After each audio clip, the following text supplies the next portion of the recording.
is up, everyone? I'm sorry I haven't been putting videos on. I've just been really busy lately looking up stuff and everything else. Anyway, I did a story for you guys today. It's called the Connor Hotel in Jerome, Arizona. It was built in 1898 by David Connor.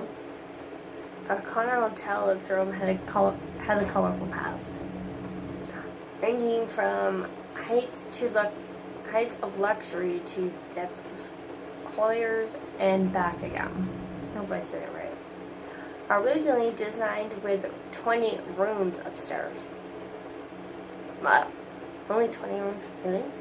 I would have put more, but I guess I didn't want that many, huh? Anyway, the first class lodging establishment also offered a bar room, card room, and billiard tables for the first floor. The rooms were rented on the European plane for the pricely sum of $1 per night. Really? You can't get that today. You don't get a room for $1 for a night. Or even per night. It's like $20, $30, $100 or more. Shit. I wouldn't mind being in that hotel back then. Anyhow, let's see. Here we go. Before the turn of the century, David Connor's hotel had burnt to the ground twice. Along with many other fine buildings in Jerome crowded downtown, David Connor was fortunate in that he was one of the only two business owners in town to carry insurance, and a handsome amount of $1,400. Wait, let me get this right here. $14,500. There we go. As a result, he was immediately able to rebuild the hotel, unlike many of the other businesses that were lost in the fire and the competition that swept Jerome before the turn of the century. Let's see what else it says. Ooh, there we go. Cool. Got more stuff. After it reopened in August of 1899, it enjoyed a heyday of being one of the finest logging establishments in the booming mining town of the West. Kind of cool, guys. The hotel had its own business for delivering guests to the train stop. Really? You don't get that today. Fish. They had it awesome back then, I think. I don't know, I think they do. Let's see. It was one of the earliest buildings in Rome to be fully wired for electricity, and each room had a call bell for service. Nowadays, they give you a phone, and you could wait for hours on the phone just to try to get a human being. Yeah, I think the bell system, I think they should stick with that. I think they should go back to 1899 and start the whole bell thing again, you know, today, you know, use the bell thing from back then. Anyhow, however, as the fortunes of the mines weighed the fortune of the Connor Hotel in 1931, the hotel closed. David Connor's son and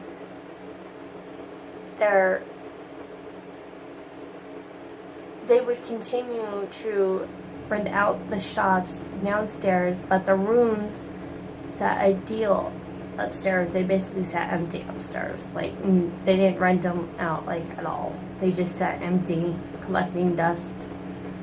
Throughout the ensuing decades, various merchants rented spaces in the corner, excited a living out of dwelling residents remaining in Jerome. When the mines closed in 1950, in the 1950s, the town came close to be a real true ghost town. Close. I'm not close enough. Soon thereafter, the town began to attract some slightly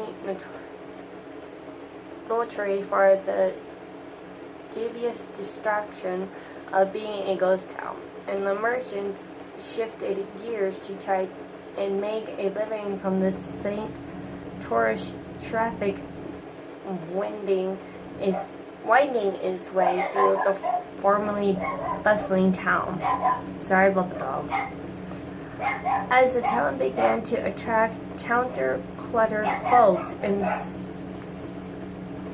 singers in the 1960s and 1970s, the hotel entertained its second heyday. This time a low-budget flop house of sorts, which was quite popular, especially with people having a night out of town, or just a night out.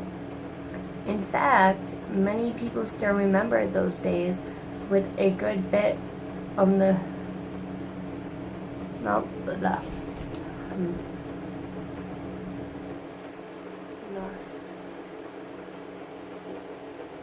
with a good bit of knowledge. Sorry about that. The rooms were twice their original size, still are in fact, actually.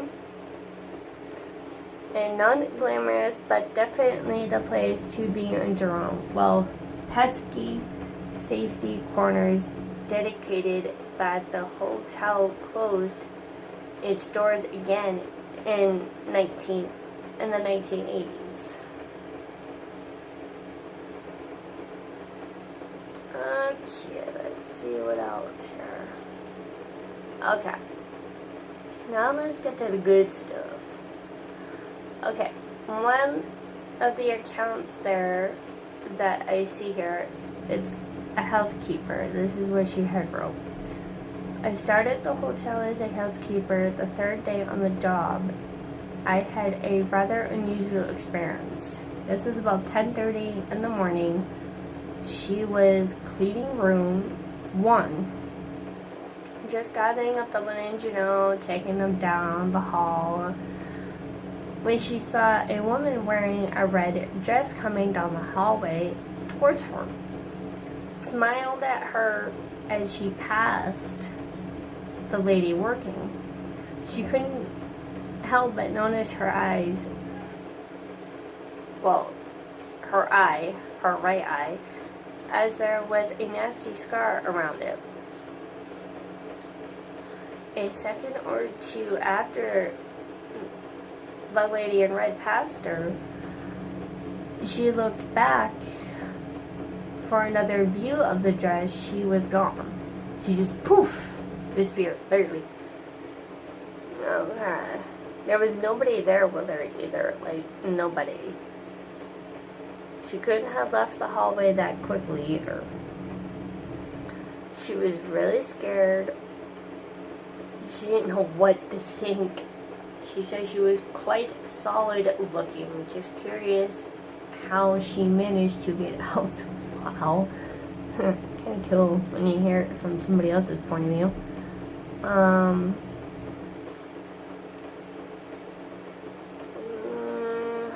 Let's see. This other lady, this is the second time this other person has spotted her, but this person was drinking out of the Sprite.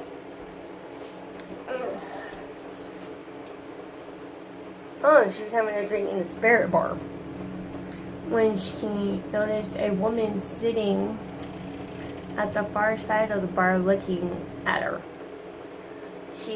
This is how she described her. She had dark brown hair. Something was wrong with her right eye. It looked like she had been punched in the face or something. So she tried to ignore it, but could feel her just staring at her, basically. After several minutes, she decided to go over and ask the lady what her issue was. Like normal people would. But when she looked, the lady was gone. Like, just poof! Out of nowhere. Later, she had actually read about this lady in red. I'll have to do a segment on the lady in red. Okay. The reported phenomenon in the hotel, which includes room 1, which is haunted by the lady in red. Room 1 is located directly above the spirit room. It was reported that one can hear a woman whispering out of the ordinary, noises not associated with anything else in the building, and scratching sounds.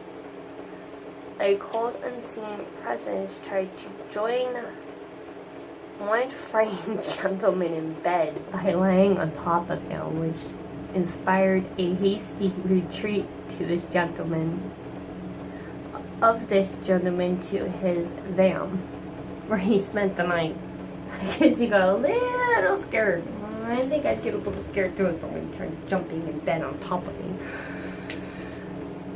An artist who stayed in room 1 kept seeing a lady in red in his dreams.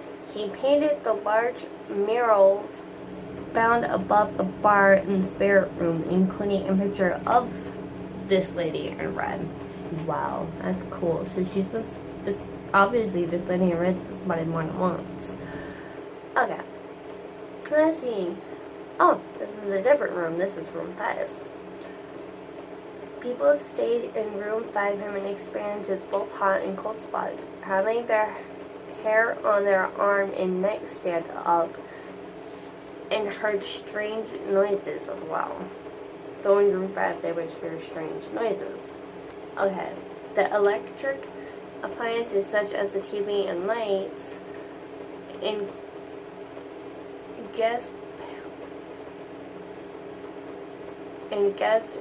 Palm pilots have been known to malfunction. Okay, let's see. When room 5 is empty, the alarm clock has been known to go off by itself. That's kind of creepy. Oh, of course, gonna talk about the first floor now. First floor, the spirit room. It is in the past, the lady in red has appeared to unsuspected people who were alone in the bar or in other parts of the building. She's reported to just stand there looking at the person and then slowly fading away. I don't want that one. Okay, to sum it up a little bit here for you guys. They've had whispering, other noises, and actually quite common at the hotel. The walls are actually quite thin, and the occurrences of the building allowing sounds to travel quite well. Sounds mapping of the second floor revealed that the whispering voices could have easily come from the street below, which is possible, especially if the rooms are like really thin. You gotta figure it could come from outside, you know, especially when then saying that the walls are really thin. So if a wall is really thin, you're gonna hear noises from outside or whatever. So that's possible. The events described their cold presence lying on top of a man in accounts are probably explained as, I'm just going to spell it out, hypnagogic,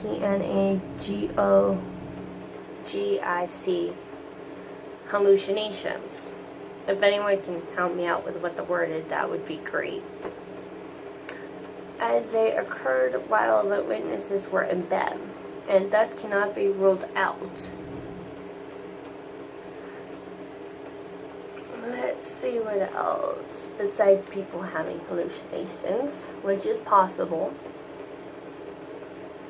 Especially if you think, you're seeing things, there could be something around you that, you could be having hallucinations, or if there's something that somebody's been using, like paint or pipes, you know, old pipes or something that are leaking, you know, it can cause stuff like that. Anyway, I don't want that.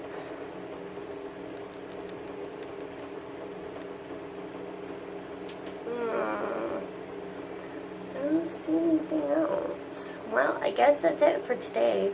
I will have another video for you guys soon, and have a good day.